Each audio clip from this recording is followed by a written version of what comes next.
The learner point पर आप सबका स्वागत है। आज हम क्लास 6 के पार्ट 22 व 23 के कुछ प्रश्न करेंगे। इसी के साथ ही हमारी 6th क्लास की ये बुक पूरी हो जाएगी। तो पार्ट 22 है हमारी सांस्कृतिक विरासत और पार्ट 23 है बृहत्तर भारत। तो आज का पहला प्रश्न, बुद्ध के अवशेषों को कितने भागों में बांटकर 8 अलग अलग स्थानों पर स्तूप बनाकर रखा गया? ए 4, बी ऑप्शन 3, सी ऑप्शन 8 और डी ऑप्शन आपका है 6 कि बुद्ध के अवशेषों को कितने भागों में बांटकर 8 अलग अलग स्थानों पर स्तूप बनाकर रखा गया। तो इसका राइट आंसर होगा 8, सी ऑप्शन 8 कि बुद्ध के अवशेषों को 8 भागों में बांटकर 8 अलग अलग स्थानों पर स्तूप बनाकर रखा गया। नेक्स्ट क्वेश्चन, अमरावती स्तूप कहाँ स्थित है? A option Andhra Pradesh, B option Karnataka, C option Maharashtra और डी ऑप्शन आपका है मध्य प्रदेश। तो इसका राइट आंसर क्या होगा? इसका राइट आंसर होगा ए ऑप्शन आंध्र प्रदेश कि अमरावती का स्तूप आंध्र प्रदेश में स्थित है। कि वर्तमान में आंध्र प्रदेश में कृष्णा नदी के तट पर अमरावती शहर में अमरावती नाम से श्वेत पाषाण से निर्मित एक प्रसिद्ध स्तूप है। और यह किस नदी के तट पर है? तो यह है आपका कृष्णा नदी के तट पर, अमरावती शहर में। तो अमरावती शहर कहाँ पड़ता है? आपका आंध्र प्रदेश में। प्रश्न नंबर 3, अजंता की गुफाओं का विहंगम दृश्य कहाँ देखने को मिलता है? अजंता की गुफाओं का A option Maharashtra, B Madhya Pradesh, सी कर्नाटक और डी आपका है उत्तर प्रदेश। तो इसका राइट आंसर क्या होगा? इसका राइट आंसर है आपका ए ऑप्शन महाराष्ट्र कि अजंता की गुफाएं महाराष्ट्र के औरंगाबाद जिले में बाघोरा नदी की घाटी में, कौन सी नदी है ये? बाघोरा नदी की घाटी में पहाड़ काटकर 2री सदी ईसा पूर्व में ये गुफाएं बनी है, बाघोरा नदी के काटकर महाराष्ट्र में। प्रश्न नंबर 4, भारतीय मूर्तिकला का वास्तविक स्वरूप किस काल से शुरू होता है? ए ऑप्शन गुप्त काल, बी कुषाण काल, सी मौर्य काल और डी ऑप्शन आपका है शुंग वंश। तो इसका राइट आंसर क्या होगा कि भारतीय मूर्तिकला का वास्तविक स्वरूप किस काल से शुरू होता है? तो इसका राइट आंसर है सी ऑप्शन मौर्य काल। क्वेश्चन नंबर 5, किस काल में सर्वप्रथम बुद्ध की मानव रूप में मूर्तियां बनी? गुप्त काल में, कुषाण काल में, सी ऑप्शन आपका है मौर्य काल में और डी ऑप्शन आपका है सिंधु सभ्यता काल में। कि किस काल में सर्वप्रथम बुद्ध की मानव रूप में मूर्तियां बनी? तो इसका राइट आंसर होगा बी ऑप्शन कुषाण काल में। कुषाण काल में सर्वप्रथम बुद्ध की मानव मूर्तियां बनी थी मानव रूप में।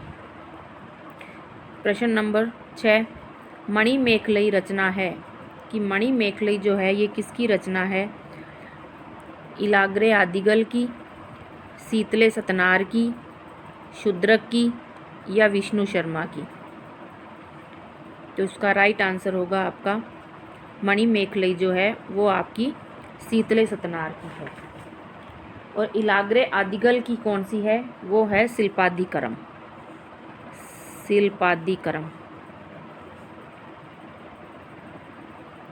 ये रचना है इलाग्रे आदिगल की। और मणि मेखलई है वो आपकी शीतले सतनार की है। और ये किस भाषा में है? ये तमिल भाषा में है। प्रश्न नंबर 7, पृथ्वी गोल है और वह अपनी धुरी पर घूमती है, यह सर्वप्रथम किसने बताया था? चरक ने, सुश्रुत ने, बाणभट्ट ने, आर्यभट्ट ने। कि पृथ्वी गोल है और वह अपनी धुरी पर घूमती है, सबसे पहले किसने बताया था? तो इसका राइट आंसर होगा आपका डी ऑप्शन, आर्यभट्ट ने। प्रश्न नंबर 8, संगम साहित्य किस भाषा में लिखा गया था? ग्रीक भाषा, तमिल भाषा, अरबी भाषा, हिंदी भाषा। ये जो संगम साहित्य है किस भाषा में लिखा गया? तो इसका राइट आंसर होगा आपका तमिल भाषा में। कि दक्षिण के मदुरै शहर में तमिल भाषा के साहित्य को संगम साहित्य कहा जाता है। रत्नावली की रचना की थी। जो रत्नावली ग्रंथ है इसकी रचना किसने की थी? बाणभट्ट ने, हर्ष ने, कालिदास ने, हरिशेन ने। इसकी रचना होगी आपके सम्राट हर्ष ने की थी रत्नावली। और इसकी 2 ग्रंथ और हैं, वो हैं, एक है नागानंद और दूसरा आपका है प्रियदर्शिका। तो सम्राट हर्ष ने रत्नावली, नागानंद और प्रियदर्शिका ग्रंथ की रचना की थी। क्वेश्चन नंबर 10, बुद्ध की शिक्षाएं किस पिटक में हैं? बुद्ध की शिक्षाएं किस पिटक में हैं? विनय पिटक, सूत पिटक, अभिधम्म पिटक और डी ऑप्शन आपका है उपरोक्त सभी में। डी ऑप्शन आपका है उपरोक्त सभी। तो इसमें राइट आंसर क्या हो जाएगा कि बुद्ध की जो शिक्षाएं हैं वो आपके हैं सूत पिटक में। तो विनय पिटक में क्या है? विनय पिटक में भिक्षुओं हेतु नियमों का संग्रह, नियमों का संग्रह है भिक्षुओं के लिए। और अभिधम्म पिटक में सांसारिक ज्ञान के विषय, सांसारिक ज्ञान के विषय। तो बुद्ध की शिक्षाएं, तो इसका राइट आंसर होगा आपका सूत पिटक में। नियम पूछे तो विनय पिटक और संसारिक ज्ञान के विषय अभिधम्म पिटक। क्वेश्चन नंबर 11, चंपा में कितने संस्कृत अभिलेख मिले हैं? 50, 70 से कम, 150 से अधिक, 100 से अधिक। तो इसका राइट आंसर होगा आपका 100 से अधिक। प्रश्न नंबर 12, कंबुज के कौन से नरेश ने कुल 326 छंदों के 4 अभिलेखों की रचना की? जयवर्मन, यशोवर्मन, राजवर्मन, बहुवर्मन।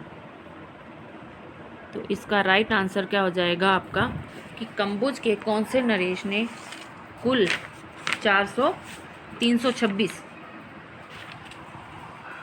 326 छंदों के 4 अभिलेख थे तो उसकी रचना की थी।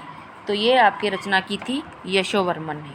तो 4 अभिलेख क्रमशः थे ये, एक तो था 50 छंदों का, एक था आपका 75 छंदों का, और एक था आपका 93 छंदों का, और एक था आपका 108 छंदों का। अगर इन सब का टोटल करेंगे तो ये टोटल कितने हो जाते हैं? 326 छंदों के 4 अभिलेख। 4 अभिलेखों को जोड़ के ये 326 छंदों के हो जाते हैं। तो इसका राइट आंसर होगा यशोवर्मन। प्रश्न नंबर 13, किस कंबुज नरेश के बारे में कहा जाता है कि वह शास्त्र और काव्यों का रसिक था? यशोवर्मन, जयवर्मन, जयवर्मा सप्तम, सूर्यवर्मा द्वितीय। तो इसका राइट आंसर होगा यशोवर्मन। यशोवर्मन के बारे में कहा जाता है कि वह शास्त्र और काव्यों का रसिक था। प्रश्न नंबर 14, निम्नलिखित में से किसके अनुसार दीपांतर भारत का आविर्भाव हुआ? अग्नि पुराण, शिव पुराण, रामायण, महाभारत। तो इसका राइट आंसर होगा आपका अग्नि पुराण। कि अग्नि पुराण के अनुसार जम्बू द्वीप से अलग होकर, किससे अलग होकर? जम्बू द्वीप से अलग होकर अलग एक दीपांतर भारत का आविर्भाव हुआ। प्रश्न नंबर 15, राजा यशोवर्मन द्वारा स्थापित आश्रमों की संख्या थी। राजा यशोवर्मन द्वारा स्थापित आश्रमों की संख्या कितनी थी? तो वो थी 98, 99, 100 या 101। तो इसका राइट आंसर होगा कि राजा यशोवर्मन ने कितने आश्रमों की द्वारा स्थापित आश्रमों की संख्या थी? तो वो थी आपके 100। कि राजा यशोवर्मन ने 100 आश्रम स्थापित किए थे। प्रश्न नंबर 16, ड्यूरोसाइल ने विशेष अध्ययन किया। ड्यूरोसाइल, यहाँ पे डे आ जाएगा आपका। ड्यूरोसाइल ने विशेष अध्ययन किया था आनंद मंदिर का, अंगकोरवाट मंदिर का, बोरोबुदर मंदिर का, लारो जंगरंग मंदिर का। तो इसका राइट आंसर आपका होगा ए ऑप्शन, आनंद मंदिर का। ड्यूरोसाइल ने आनंद मंदिर का विशेष अध्ययन किया था। प्रश्न नंबर 17, बौद्ध रुचि नामक विद्वान नालंदा से चीन कब गया? 693 ईस्वी में, 593 ईस्वी में, 493 ईस्वी में, 254 ईस्वी में। तो इसका राइट आंसर आपका होगा 693 ईस्वी में। कि बौद्ध रुचि नामक विद्वान 693 ईस्वी में चालुक्य राजसभा में नियुक्त चीनी राजदूत के साथ नालंदा से चीन गया और उसने 53 ग्रंथों का अनुवाद किया था। और चीन जाकर उसने कितने ग्रंथों का? 53 ग्रंथों का अनुवाद किया था। प्रश्न नंबर 18, अन्नाम का प्राचीन नाम था। अन्नाम का प्राचीन नाम था बर्मा, श्याम, चंपा, कंबोज। तो इसका राइट आंसर होगा प्राचीन नाम इसका था सी ऑप्शन, चंपा। और बर्मा किसका प्राचीन नाम था? बर्मा का वर्तमान नाम क्या है अब? म्यांमार।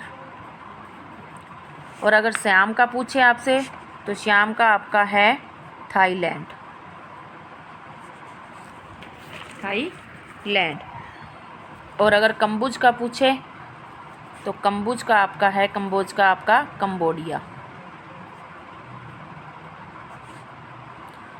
तो अन्नाम का प्राचीन नाम क्या हो गया? चंपा। प्रश्न नंबर 19, पैगन का आनंद मंदिर स्थित है।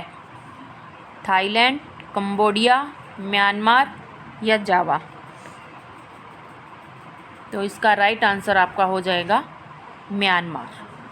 कि बर्मा में सर्वोत्तम मंदिर पैगन का आनंद मंदिर है और बर्मा का ही जो वर्तमान नाम है वो आपका म्यांमार है। प्रश्न नंबर 20, बोरोबुदर मंदिर स्थित है। जावा में, कंबोडिया में, बर्मा में, थाईलैंड में। बोरोबुदर मंदिर आपका जावा में स्थित है। तो दोस्तों ये थे अपने आज के 20 प्रश्न। इसी के साथ ही हमारी क्लास 6 की पाठ्य पुस्तक के लेसन पूरे हो गए हैं। आई होप आपको ये अच्छे लगे होंगे। तो प्लीज़ वीडियो को लाइक शेयर ज़रूर करें।